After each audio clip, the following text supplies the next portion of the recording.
it felt right. It felt real. It was just pure joy.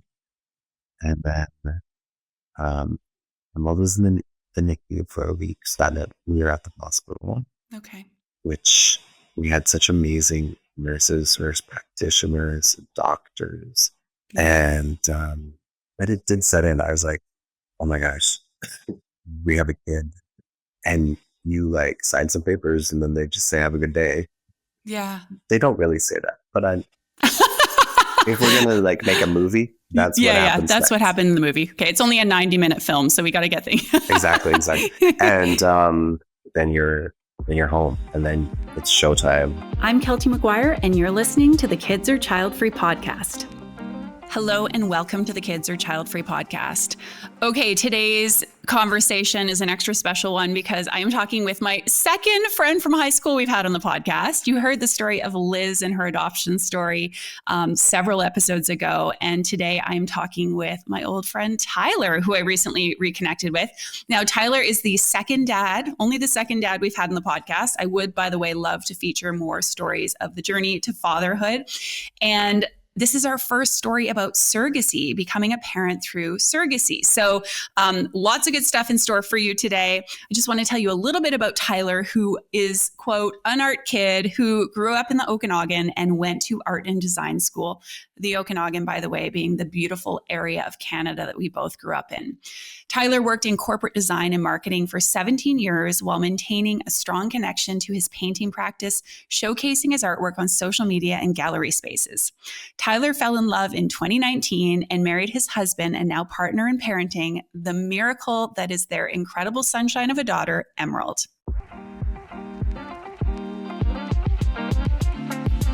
Tyler, we're doing it. Today is our very first podcast episode where we're coming to you from two different points in time. We've got a Friday and a Thursday. It's Thursday evening for Tyler, first thing Friday morning for me, which I told Tyler, I am not a wonderful morning person, but let's see how I do. And by the way, no one believes me when I say that because I bring the energy, but it's hard for me to get up in the morning. So I've got my coffee in hand. I'm so happy you're here and I can't wait for you to share your story about becoming a father by surrogacy, this journey that you're on. And so I would love for you to just tell us a little bit about yourself. Yeah, a little bit about myself. Okay. Well, first of all, it's very nice to see your face, to speak with you. And I'm really happy that you asked me to talk about something that brings me a lot of joy, and that's being a dad. So my name is Tyler, and I live with my husband and my daughter in Calgary, Alberta, Canada. We went through the process of surrogacy to grow our family, and it was an adventure that we said yes and to, and had no idea what to expect. I think we're still catching our breath, but every day is a gift, and we couldn't be more grateful for how those chapters got written and where we're at right now. Wow. Okay. I have so many questions for you. I'm of course curious about the yes and piece. I want to highlight something you said, and I really appreciate it. And that is, you said we decided to grow our family. And I love that because I think a lot of times when people think about not having a child, it's a sense of, well, I'm not going to have a family. And of course, what our family looks like and consists of can be so many different things. And I know for Chris and I and our dog Shira, like we are a family, we're a small family, but I just appreciate the language you use there. So thank you for that. Yeah, I think it's important I think language is a very big part of the process. As we get older and we start learning more what the real world's like, the way that I see it is the feelings that you think you might or might not have with or without something most likely will exist, whether or not what you're seeking happens when you want it to happen or if it doesn't happen at all. So I think previously I've listened to some of your episodes, which are amazing. Thank you. there had been some mention about maybe feeling lonely. Mm-hmm. And that stuck out to me because you can have a room full of people and still feel lonely. And that goes for having a family, um, however that family manifests itself.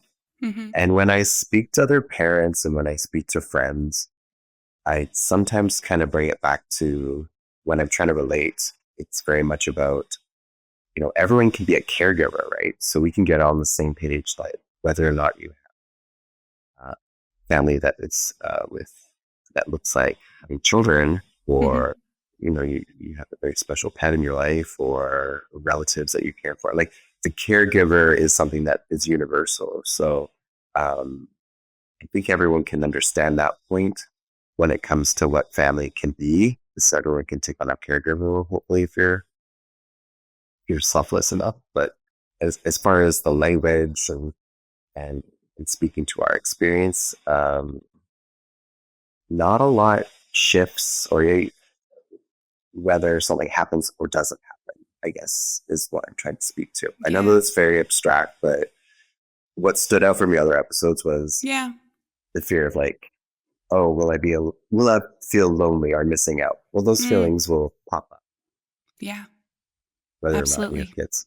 Yeah. I Thank think. you for.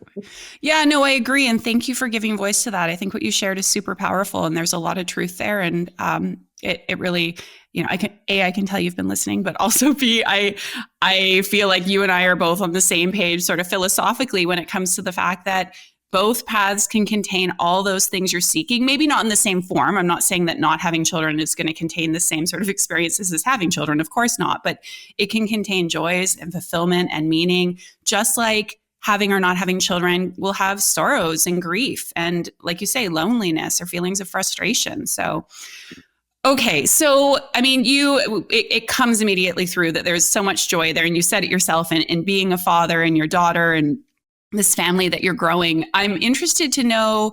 And, as I mentioned, Tyler and I knew each other in high school. These were not topics we talked about, right? I mean, maybe I shouldn't say Well, that. no, Some girls that's did. Did they? with Was me this with something? my gaggle of girlfriends I have. Yeah. Did they Um, talk about kids? well, actually, no, that also came to mind when I was listening to Yeah. previous episodes. Was if you're listening and not watching, if you're listening, I think it's probably I am male. I am Mhm. uh, in my 40s. I'm gay. My husband, Yeah. that language came up. So my lens for this conversation is shaped by those lived experiences. And so when we speak to high school, growing up in the 90s and learning about myself in the 2000s, the world was very different. And I grew up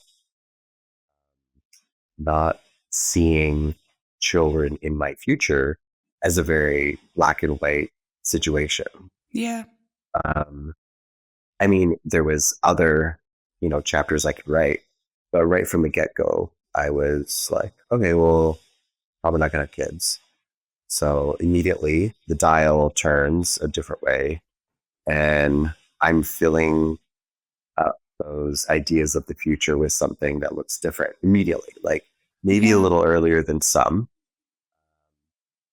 But when you've had other guests on who speak about, um, I think it's okay to say other females who Yeah. grow up with like either pressure or yearning, or fill in the blank ad lib your journal what the future looks like.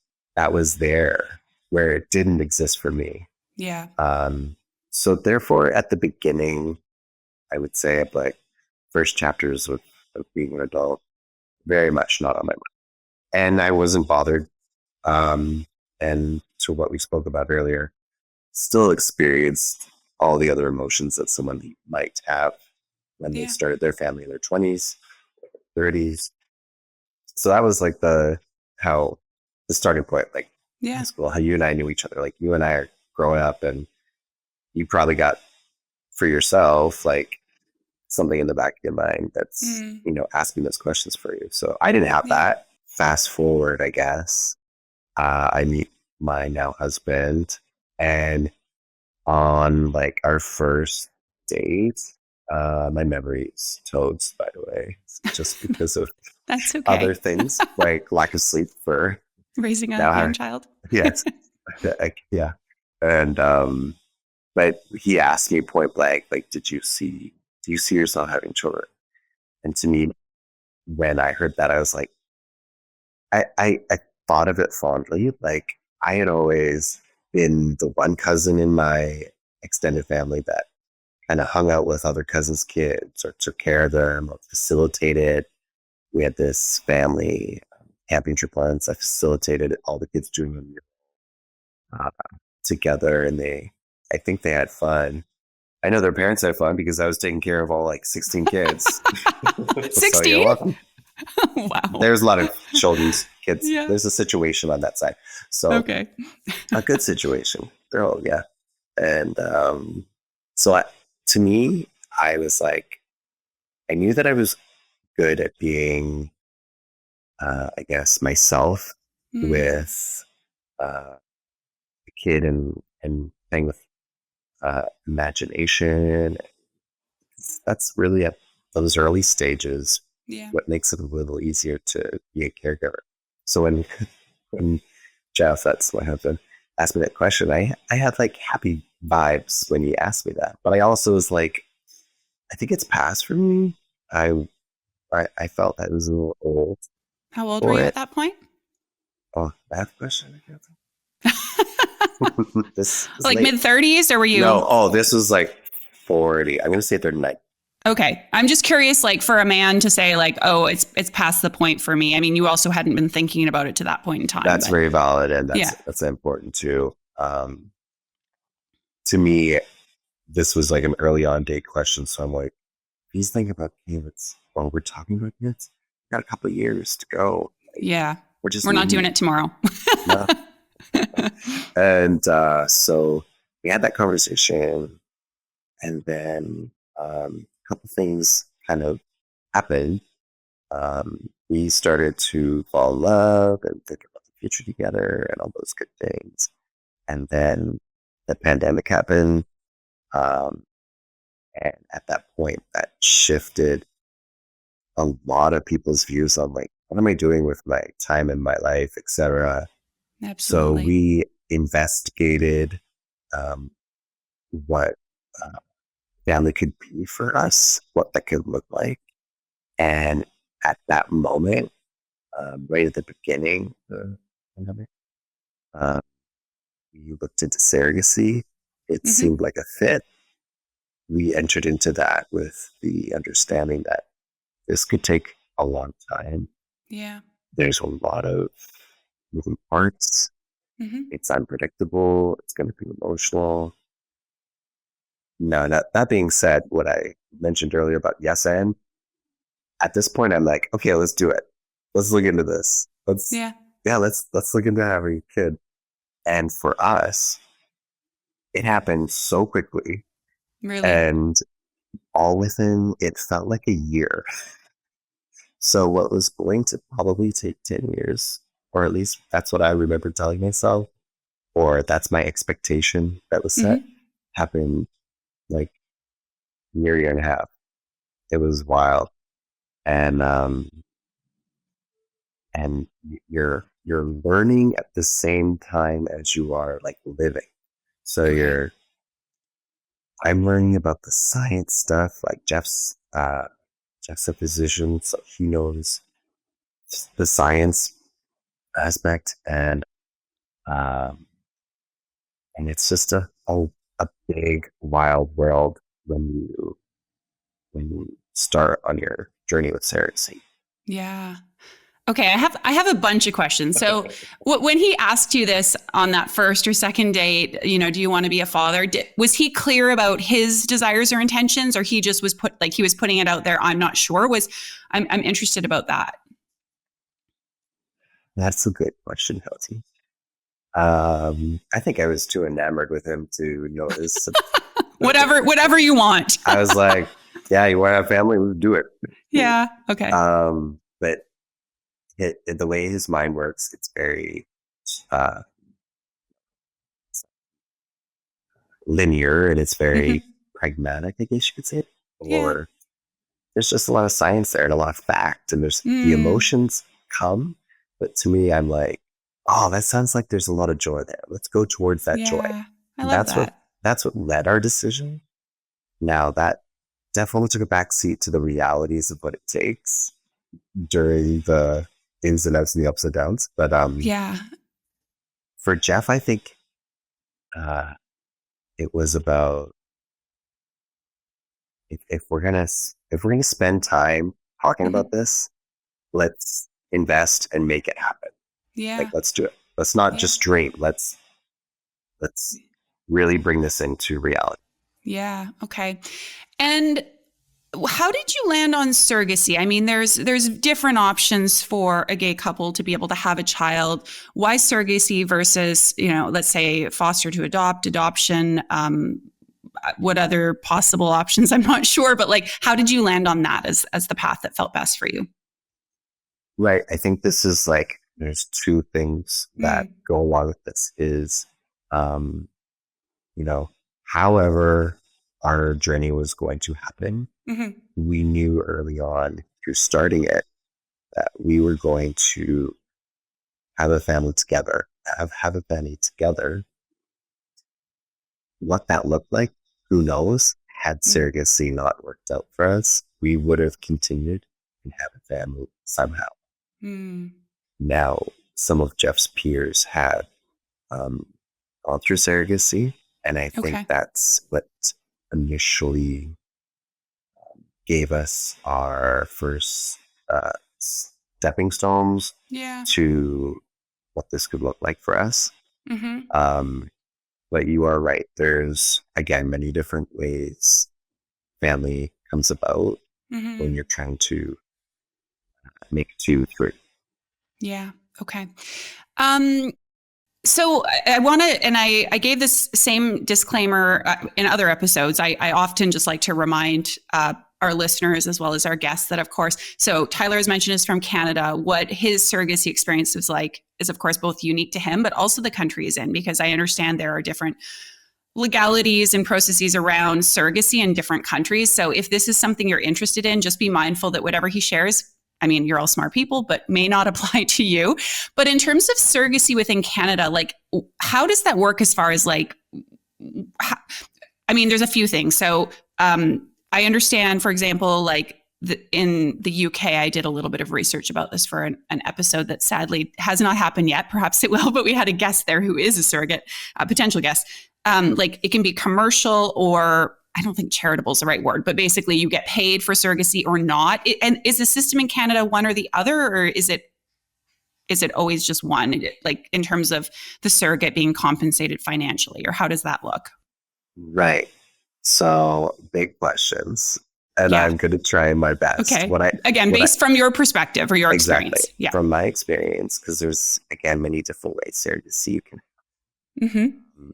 And now that we've gone through it once, and now that we are uh, actively searching for a surrogate, we Mm-hmm. definitely have a better idea of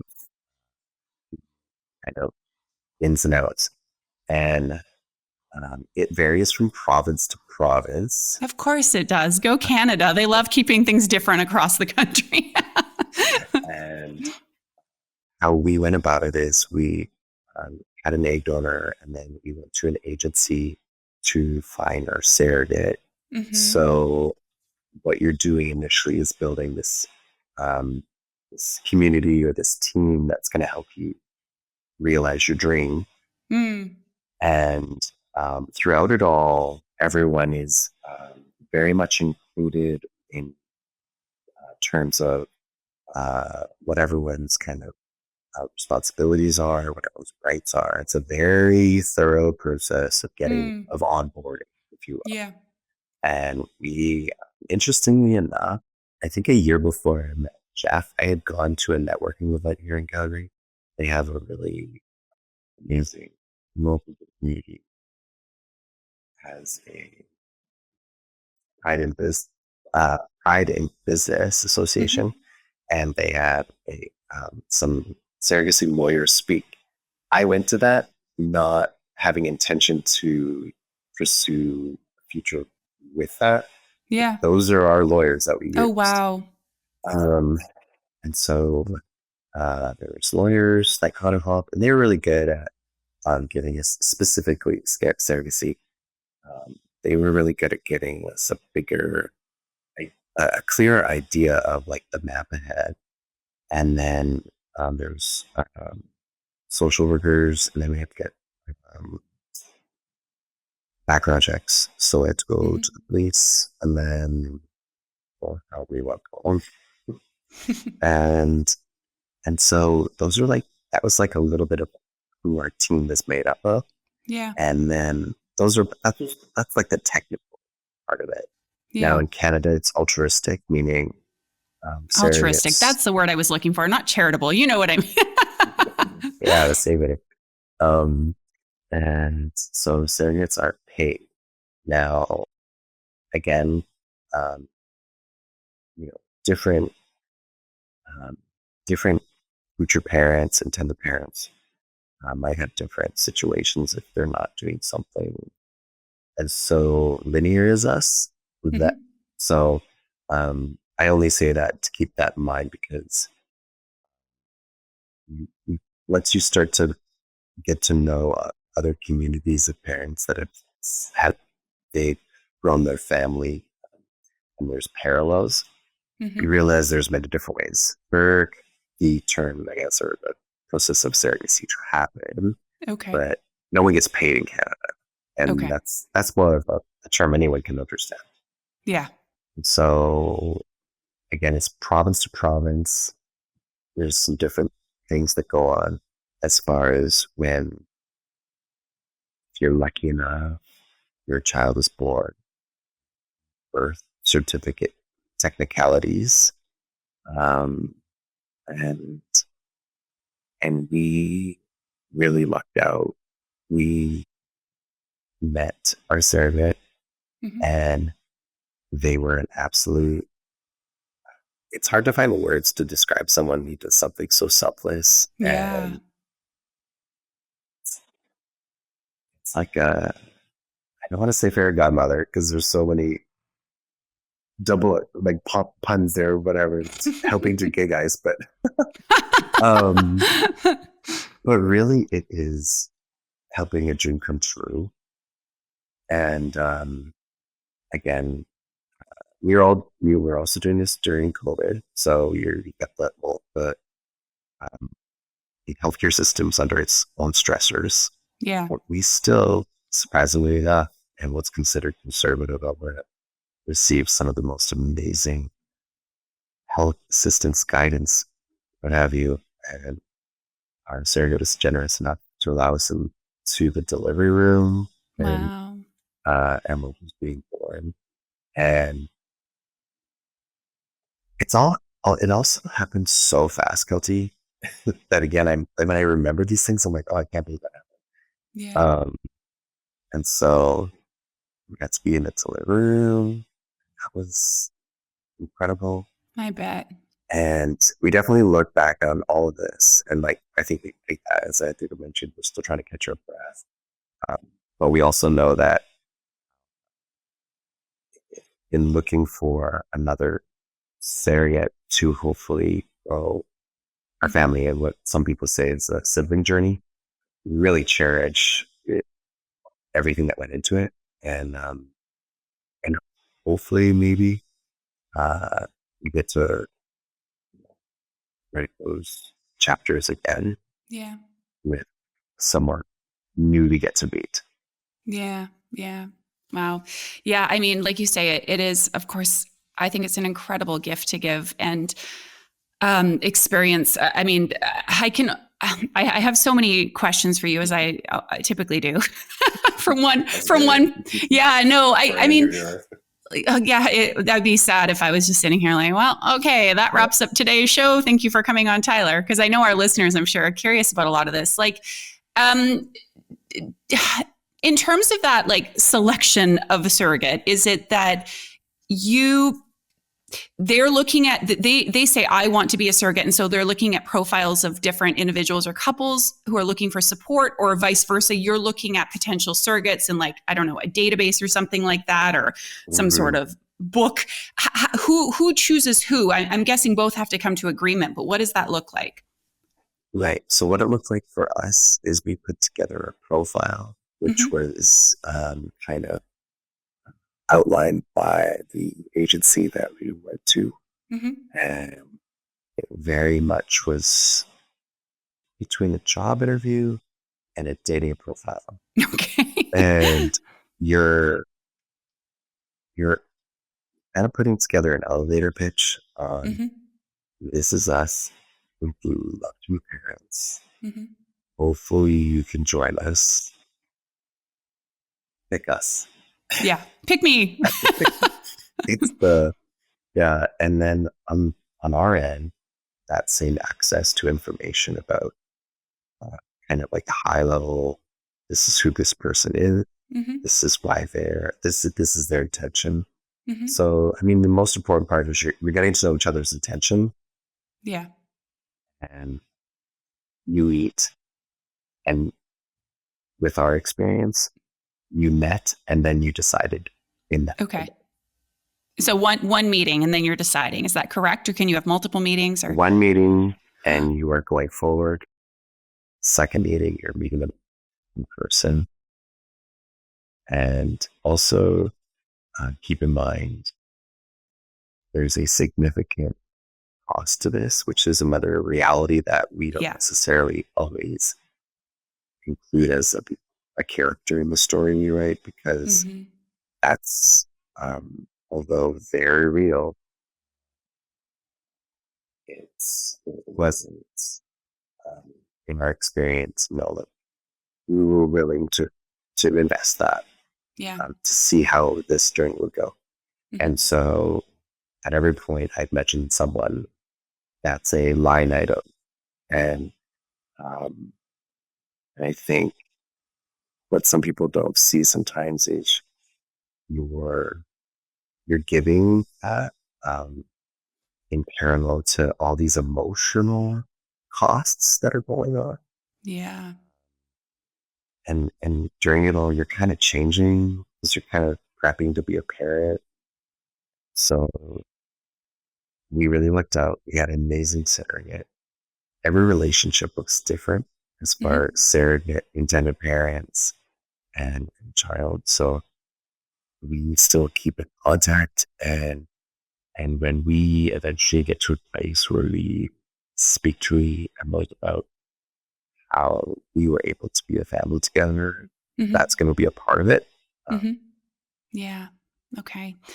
I'm curious, and only insofar as you're comfortable sharing, like, do you know, had your surrogate been a surrogate in the past? Did they have their own biological children? Like, I'm interested if you're able to share a little bit what led them on this journey, for as far as like you not being them, to share that. right. So I can't speak to what they might be really feeling, but I know the agency encouraged surrogates to already have had their own children.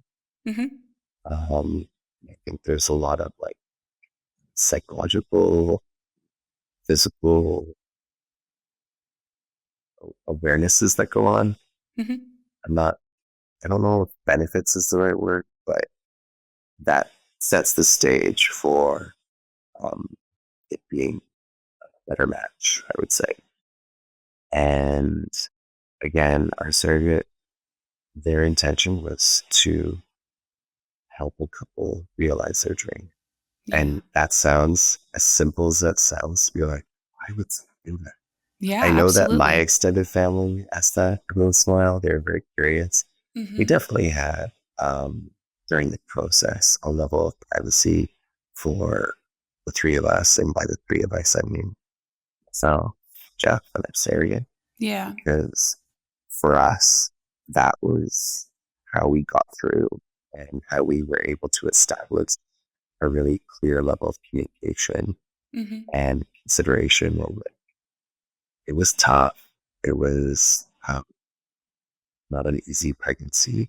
And No. Okay. so there was a lot of unexpected things, but this person was just, it's so such pure light. I want to put it that way. Yeah. How wonderful. Okay, I wanted to take a second and share details on a couple of events we have happening this month because earlier this year I've kicked off what I'm calling my Kids or Child-Free Support Series. I also have a Confidently Child-Free Support Series, and I wanted to share a little bit about what the support series is, or I should say are, since we have two of them now. These are monthly events around different topics to either help you get off the fence if you're stuck trying to figure out whether kids or child-free is the path for you, or in the case of our Confidently Child-Free Support Series, this is for those of you who have chosen or are pretty close to choosing that child-free path, but want to solidify your confidence that this is indeed the right path for you. So in other words, if you are looking for support with your decision, whether you're still on the fence or perhaps you've chosen that child-free path, these events are going to tackle different aspects of your kids or child-free decision in the areas where you're needing support most. We've got two events happening this month. So for those of you who are on the fence, truly still on the fence about kids, we have a session happening on March 24th about navigating difficult emotions. This is all about how you manage those feelings you may be feeling of grief or anxiety or sadness as you are grappling with the kids or child-free choice. And for those of you who are pretty sure that child-free is the path for you or have already chosen that path, our session on March 25th is all about regret-proofing your life and how you can finally put that fear of regret that perhaps you were still actually making the wrong choice in choosing child-free, how you can put that aside and truly, joyfully embrace the child-free path. If you want to check out our two respective support series sessions, I will include the links for both of those in the show notes of today's episode. You can also find info on both support series at kidsorchildfree.com. Sessions are $45 each. You will also get access to a dedicated Slack group. We have one for each of the Kids or Child Free, as well as Confidently Child Free support series.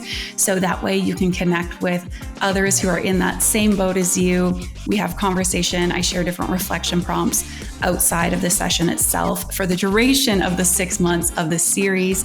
And otherwise, again, we have other events happening if the March dates or topics don't interest you. So be sure to check out info on both of those support series at kidsorchildfree.com or in the show notes of today's episode.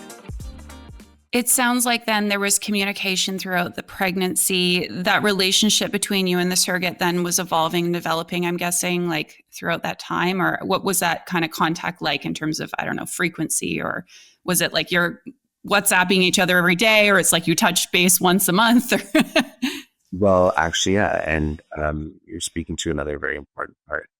What we keep in mind when we're looking for our second surrogate is it's definitely there, and they're the captain, they're in the driver's seat, if you will. Okay. And so they're also, I would assume, and most likely what we are aware of that level of communication. We established those things right away. Yeah. Okay. It wasn't a friendship, it wasn't a relationship. I would call it like a dream ship, where we were together to realize this dream together in a ship. And there's a couple of things people realize off the bat when they're like, seriously, let's see what that's about. Because I think it's also very, not common, but it's more present, is IDF and surrogacy, from what I found and speaking with other mothers at the playground. You're casually talking about your snack time, and then all of a sudden you're having heart-to-hearts about surrogacy. It happens really quickly, because it's like, you leave the playground and you're like, what did I just do? I just gotten to know my new friend, but we just went really deep real quick. You're like telling your husband, you're like, just so you know, Molly's mom knows all the details in case it comes up. But that's exactly it. Is when you say those words, and we talked about language earlier, that just even saying, oh, we tried IVF or we went through surrogate, your brain, like the visuals come, like you can kind of feel it, what they might have thought. Like you feel for them, you feel together. There's a lot of feelings. Yeah. And so we have kept in touch with our surrogate, and we are looking, for another surrogate, putting it out there to see how that can manifest for our Yeah. next journey together. Mm-hmm. Um, I have found in going to the playground with Emerald, going to playgroups, finding out what playgroups work for us as a family. There is this community out there. It's not what I expected. I, I have a feel, obviously, because I'm going into the groups, usually the only male. Okay. And we kind of, for myself, I put together my own another elevator pitch because I'm like, I'm in the room with all these moms. They got to get to know me really quick so they can know like I'm not this. So then they know that I'm a true dad situation. Mm-hmm. That I'm stay at home. Although I was listening to your last episode, you were talking about stay at home. I'm like, I wish I could stay at home. I've never stayed at home.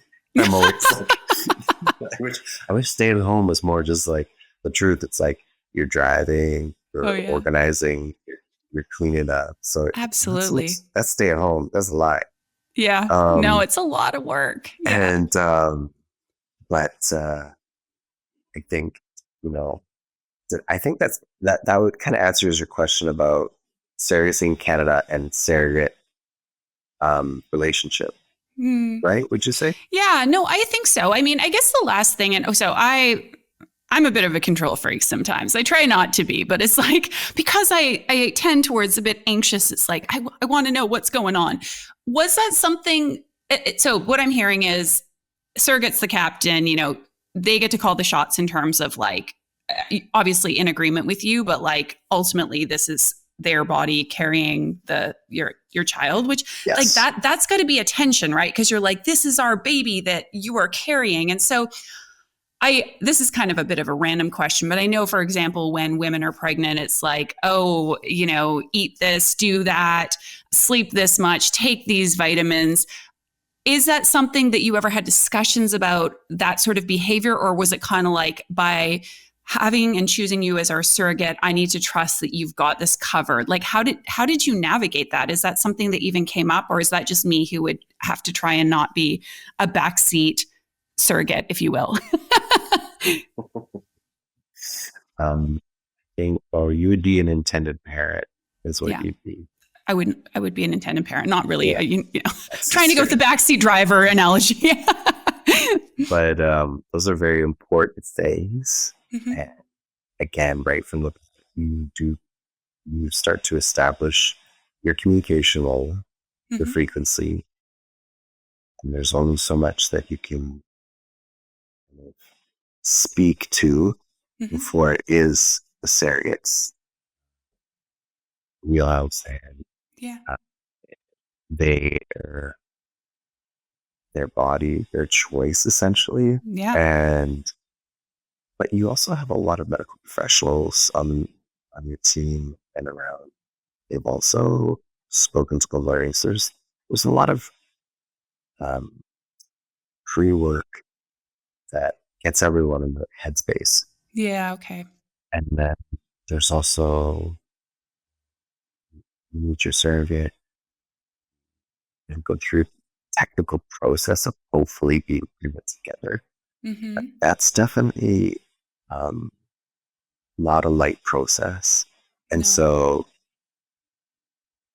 when you go for egg transfer, and then you get you're taking your first pregnancy tests. Some of the things that you're speaking about, it kind of happens naturally when the communication comes up, as far as like, Yeah. hey, I'm taking these vitamins, for example, or Yeah. I went to the doctor and this is what we heard today. Mm. For us, that's how it came about. It's Yeah. not always the case. Some people Yeah. we heard that was spoken to them about their journey. It's very different. Yeah.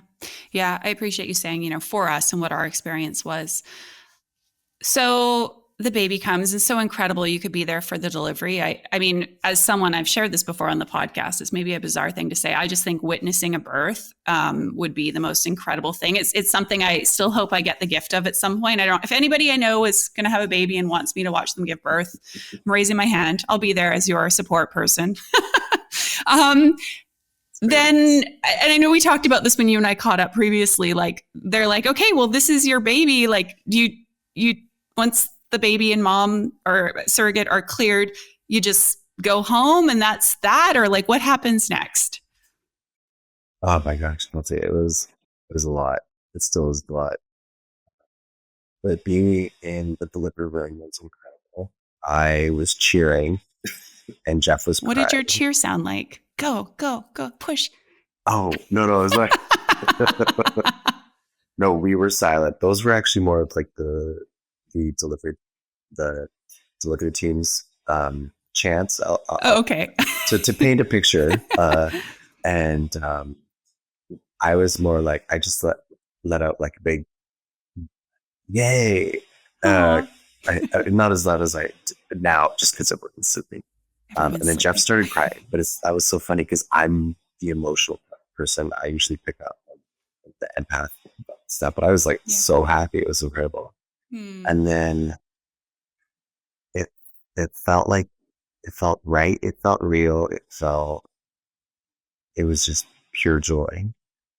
And then um, my mother was in the NICU for a week, so that meant we were at the hospital, Okay. which we had such amazing nurses, nurse practitioners, doctors. Yeah. And but it did set in. I was like, oh my gosh, we have a kid. And you like sign some papers and then they just say, have a good day. Yeah. They don't really say that, but if we're going to like make a movie, that's what Yeah. happens That's what next. happened in the movie. Okay. It's only a 90-minute film, so we got to get things. Exactly. And then you're home and then it's showtime. And previously having lived my life kid kid or child free, Yeah. you don't know what you pick up on really helps you in being a parent. Hmm. At least that's kind of how I feel. Yeah. And I'm a creative person. I'm an artist, so I can use my imagination to try and relate a little bit more to Emma now that she's a little bit older, Hmm. and I can um, have that experience. So I think what I've found now though is you start to meet with parents, and then you get to hear how they became somehow they grew Hmm. their family.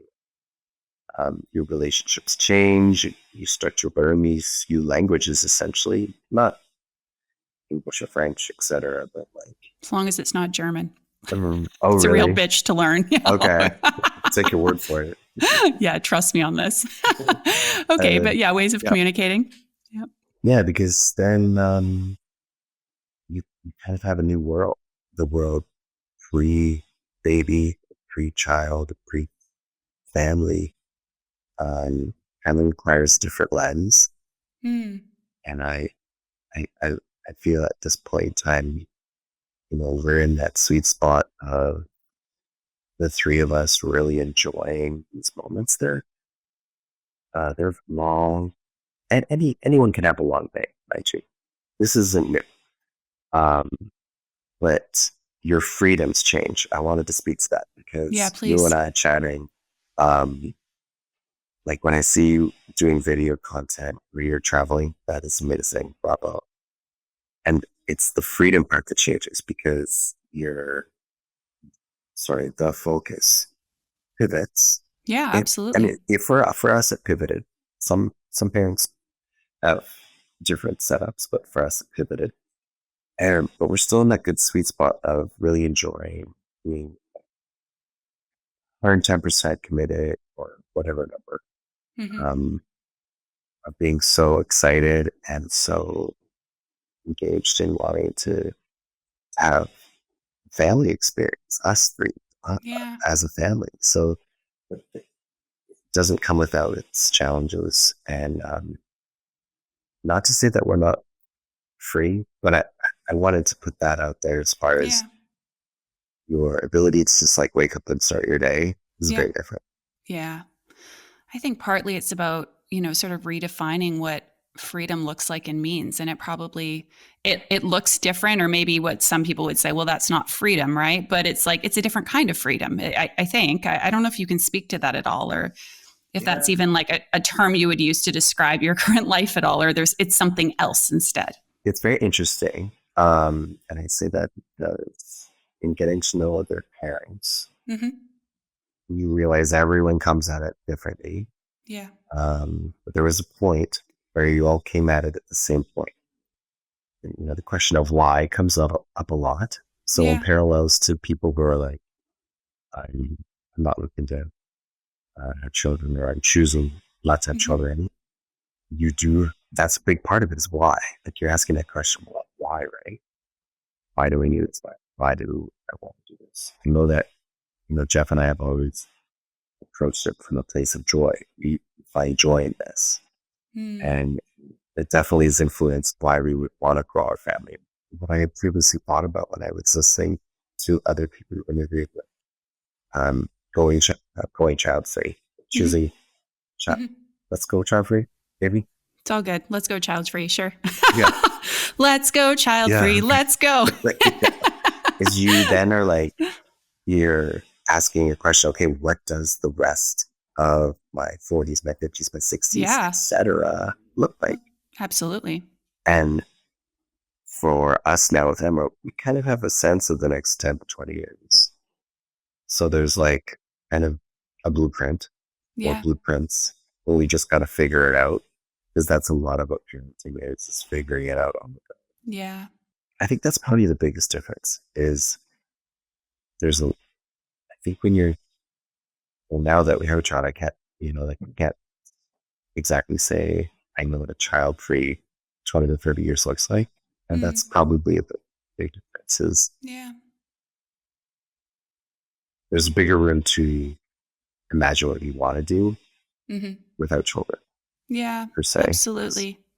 I'm curious if, having that, and I think blueprint's a good way of putting it, and there are different blueprints. I also appreciate you saying that, because as much as there are perhaps certain certainties that, or likelihoods of having a child and how life will unfold, this blank canvas of a child-free life, I think, is both a sense of freedom, and it can be very daunting for a lot of people. Like, oh my God, well, it's totally just up to me in terms of like the picture that I paint. The idea of having a blueprint or blueprints, is that a sense of comfort for you? Does it feel like, is there a sense of constriction in any way, or is it a bit of both, would you say? I think it's a bit of both. I think it's about who you are as a person before your child arrives, or your family grows. Mm-hmm. I think it's not a yes or no answer. I Yeah. think your days they zoom in and they zoom out so quickly. They're, what are we gonna have for lunch together?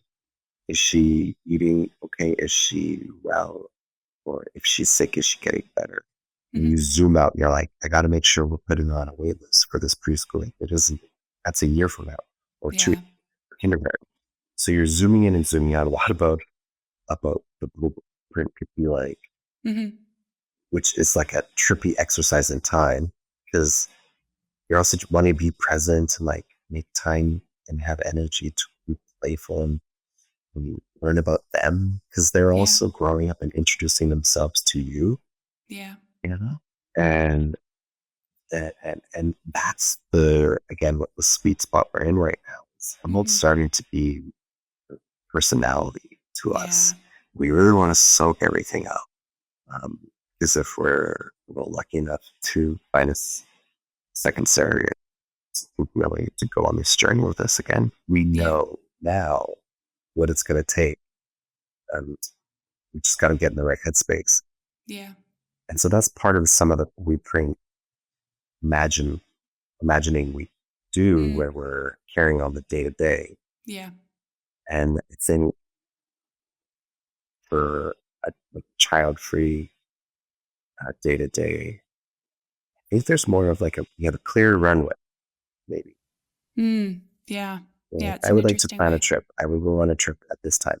Okay. The end.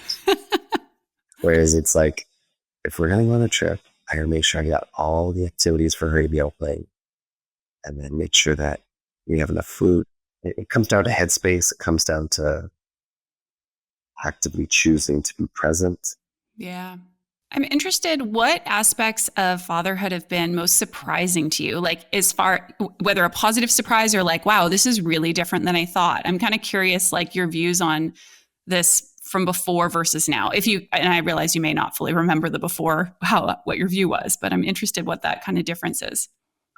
Before, I thought children were really like cute and fun to be around, some more than others. And but I could just always like sit down and draw with them. Mm-hmm. That's fun. That's what I would have done as a default and what I'd still do. Uh, as far as thinking about being a father, I was like, oh, you have to be responsible for a lot of things. And I think that was, and you gotta like, I think I drew upon my memories. That's what I drew upon.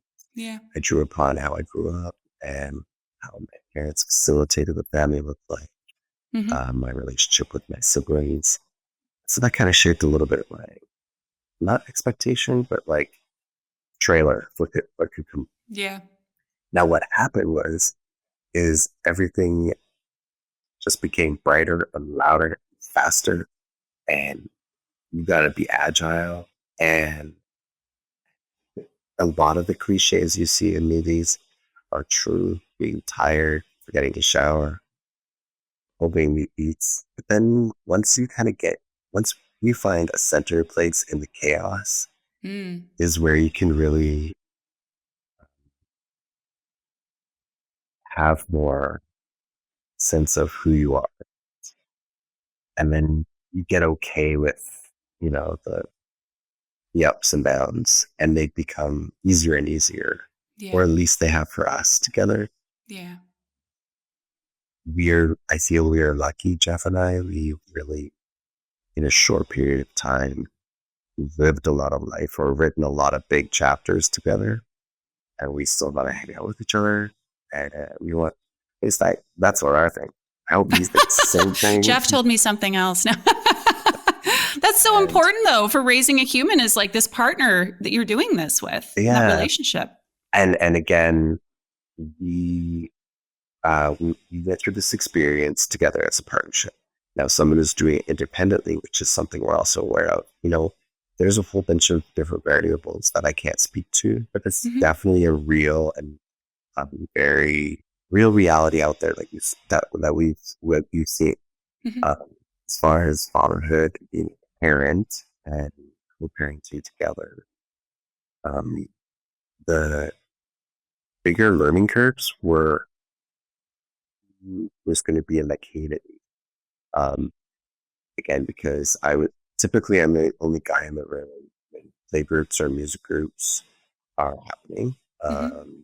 I've always kind of been, I don't know, not everyone, but like I've always had a lot of girlfriends. So to Mm-hmm. me, I feel totally comfortable in the room.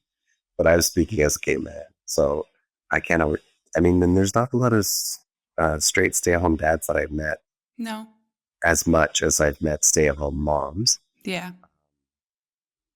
And, and then when you're meeting people who you're like, oh, we could develop friendship.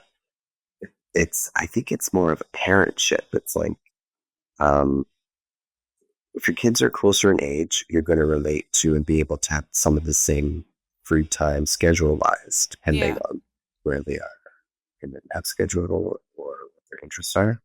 So it's like there's a lot of moving gears, and you're trying to like hop on the same one as a couple other people and maybe have some people.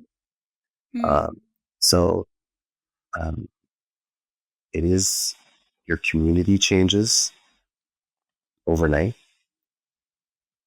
and hopefully you get used to that change in your community because you'll rely on your community whether you have a child or not Yeah. through highs and lows, and or at least that's what how I feel about it. Um, and I've been pretty lucky that uh, some of the things that we enroll in with music groups, outdoor music groups, some sport groups, as time goes on, everyone gets more familiar with each other, and Yeah. you do get these little little cluster. So uh, I guess pseudo friends where it's you happen to see each other, you can have that small talk. It feels really Hmm. good. You can see warm vibes for it. I appreciate you speaking to these new connections that you've made because I think a lot of people run with the assumption that the relationships they have, the people in their life today, or the lack thereof will be their support network if they have a child. And of course, we hear so much about the importance of support, the importance of community. It's important for all of us, whether or not we have children. And what I like to remind people is that there are people in relationships that you will have in your life that don't even exist yet, and that will come into your life when you become a parent. And for that to be a kind of solace, because if you're looking around thinking, I don't have a great support network, or I don't have family present locally, let's say, I know that's a lot of people's reality, it's easy to feel like becoming a parent is something that you shouldn't therefore do. And so what I'm hearing from you, maybe you can just speak to that, but like that new relationships can come into your life, and also that the relationships you have can change, for positive or negative, I'm sure. But I know that's something you mentioned as well before. Yes, that is huge, Keltie. And I think that's a part of the leap of faith that happens. Um, and the saying, see people come into your life for a season, a reason, or a lifetime Mm-hmm. is is true, whether you have kids or not. But I definitely lead into that when meeting other parents, because sometimes the parents that you meet suggest a play group, and then all of a sudden you're meeting all these people that you met. Mm-hmm. Had you not spoken with this one parent at the playground, a lot of Jeff's friends and coworkers, peers, they had kids around the same time we did. Mm-hmm. My side of the fence, not as much, Mm-hmm. um, not as much here locally. So um, but that is a very real, I guess, song that I hear a lot is before meeting children. I'm like, oh, I'll probably meet these people and we'll become friends and we'll hang out. We'll have like wine nights or whatever. Or book, not book club. Well, actually, book club, um, like play dates or whatever. It just Yeah. looks a little different. Yeah. And plus, I'm also entering into it older as an older parent. Yeah. Um, that's a very valid variable that kind of dictates some things too. So, Mm-hmm. Yeah, you joked when I thought I was asking your age. I know you're around the same age as me. I'm almost 43. So I'm right. outing you. You're 42, 43, somewhere around there, maybe. Are you old, would you say, relative to the other parents in like the circles you run in, or not? I know a lot of people having kids in their late 30s and 40s. That's why I'm curious if it's what it's like in Calgary. You sometimes hear, oh, I couldn't have had kids in my 20s because I wouldn't have been a parent, or I couldn't have had kids in my 30s. I wouldn't have been a good parent. That's, I guess, true for me, but there was some things that were to place for me to have happen earlier in Mm-hmm. my life. Who knows? But I'm happy that I've been able to be a part of what our family is now at this Yeah. point in time. Yeah.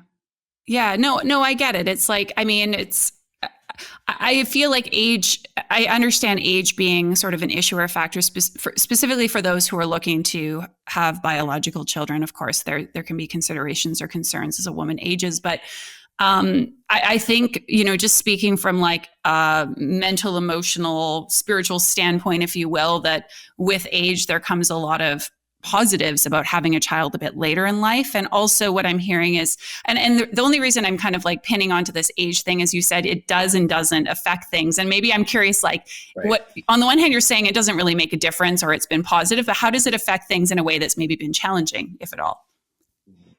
That is important. And actually,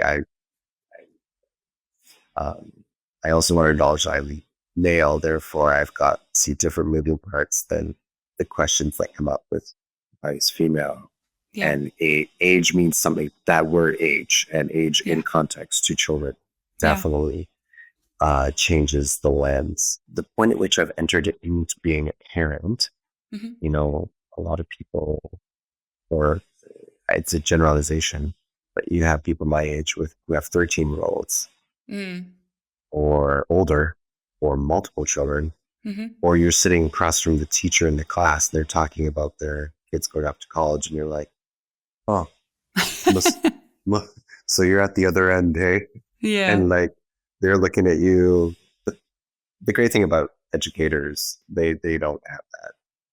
They never judge really, so it's always a really welcome, safe environment for everyone. That kind of comes up though, where you can see when people are starting Mm-hmm.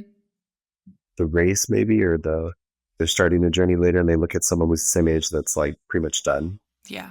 So a lot of those things come up, right? Like, and then it just kind of, yeah, in your headspace. So, but I wouldn't change anything. No. You've mentioned a few times that you and Jeff would like to grow your family, have a sibling for Emerald. You're looking for another surrogate. Can you speak to that? And did you always know once you decided to have one child that you'd like to have multiple, or did you sort of go with the assumption, let's see how it is with one child and then decide? Right. And thank you for asking that. Again, I'm like such a big believer in manifesting and speaking to it. Well, how that comes into reality, who knows? But I at least like to think that I wished upon a star for me, my family, for Emma. So the person I was before Emma spoke about having a large family very freely and without pause. So uh, I was, when Jeff and I were speaking, I was like, I want 3 kids. That's cool. Zero understanding of what that would mean. But Yeah. I was like, well, I grew up with a family of 3. Mm-hmm. That's that's kind of the blueprint I'm looking at. Yeah. Now, having gone this far, even though I'm also only 33, I'm like, that's a lot to fight off. I think it's safe to say our parents might not have had as much planning part of what family was. Family just happened, Yeah. and family happened early on too. Yeah. The world is very different. The world we live in now, I feel like there has to be a lot of planning. When we think about where we're at right now and the happiness we have, we're still the people that want to say yes, and we want to see what writing this chapter can look like. Mm-hmm. And part of that is looking for the surrogate and Mm-hmm. having those conversations and seeing where it goes. Well, perhaps someone is listening who would like to or has been a surrogate, or you never know. We're Yeah. putting it out there. Right. And even speaking about it is it gives me a good feeling. So Yeah. and I was really happy that we got to have a conversation because your Yeah. podcast is awesome. Aw, thank you. You're the best. Okay, my last question before we get into our brief rapid fire questions that I love asking Rapid fire. everyone is what do you love most about being a dad? And we all laughed together. We made a decision, Jeff and I, that I would stay at home and be the primary caregiver. Although I said I never stay home. I wish I could stay home. Um, In your mind, you're that person. yeah, On paper, but maybe not in practice. yeah. I just want to watch my shows. Just kidding. and, um, and it's we remember the good parts more than we remember how frustrating it was. Mm-hmm. Or at least that's what I would say today. Today was a great day. Yeah. Um, and like getting to know this person who like at one point I was watching her heartbeat and she was in this other existence. And then all of a sudden she was here physically. And now she calls me dad. Well, she calls me daddy, but then she calls me dad sometimes now. That catches me off guard because I'm like, hey, no. You're getting too old. Get too old. So that's an secret. Those are the kind of the primary colors that I really Yeah. like to see. I love that. I love the way you describe that. And sharing it with Jeff. Yeah. Like that's the best kind of dream that we could. Yeah. Beautiful. Well, I know one of the things you've mentioned a few times in this conversation and sort of that why for having a child has been, pursuing joy, and that like that prospect of family that you've envisioned and now have realized and continue to envision and hopefully will grow, has been in that pursuit of joy. And I think if we can all follow and pursue what we believe and hope will bring us joy, like it can only lead us to joyful places, hopefully. So Sometimes. yeah, and challenging places too, right? They go hand in hand. All right. Before we wrap up, I'm going to ask you 5 rapid fire questions. The first 2 are finish the sentence. So being a dad is. Bossy. Being a dad is not. Oh, that's a tough one. Being a dad is peaceful. All right. What is one tool or resource that you think might help people who are on the fence about kids? Well, if I had a good therapist, I have a Great good tool. therapist. I have a good therapist. Yeah. But I had like, she was like pre-imposed Mm-hmm. and all. So I would say a good therapist. Yeah, I think that's a good answer. Good therapist is a good answer for many things in life. What would you like child-free people to know?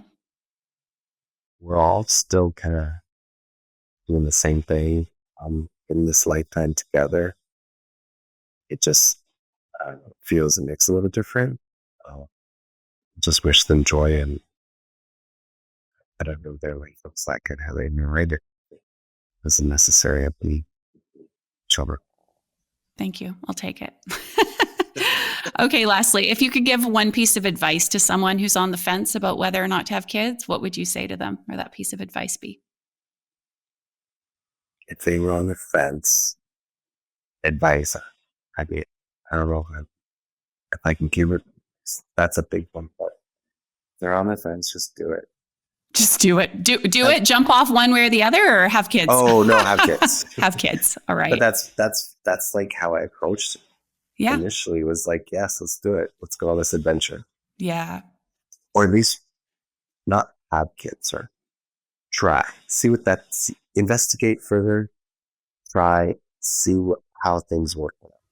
Yeah. Yeah. I think having curiosity to explore that, especially if it is a perception of like, it's an adventure, right? For some people, it's like, oh God, I don't know. I think noticing kind of that inner state. But if you feel that pull, I do think it's something that can be worth exploring further. Yeah. I don't think anyone misses, and you're not less than on either side. It's about just following the joy, as I said earlier, as cliche as that might sound, but I love it. I'm all for cliches. yeah. Well, then there you go. Yeah. Thank you for coming on, Tyler. If anyone wants to connect or has questions, is there a way they should reach out to you? I know you create beautiful art. Like, where can people find you in this online world? Right. Oh, thanks for your kind words about my art. I'm on Instagram. That's usually where I share that part of me, as well as my family. It's at Art by Tyler. Perfect. We will make sure to include that in the show notes for today's episode so you can easily find and keep up with Tyler. So thank you for coming on and sharing the story of your growing, evolving family, and the story of surrogacy, which is the first that we've had here on the podcast. We hope to have more in the future. And you're also only the second dad we've had on. So we've definitely got to get some more dads on. But yeah, it's a big privilege. I know, we have a lot of heterosexual couples who listen. I have women message and say, I listen with my partner, my husband. And we've got people of all genders tuning in. So we always want to have different voices and stories. And so I'm really grateful that you've shared yours. So thank you for that. Of course. I'm so happy for you. Thank you. All right. I've been a little bit lax with you lately. Allow me to explain. So I get messages on Instagram to my DMs or emails pretty much every single day from you saying how much you love the podcast, how you've discovered the work I'm doing through the podcast, how much you love the conversations on the podcast.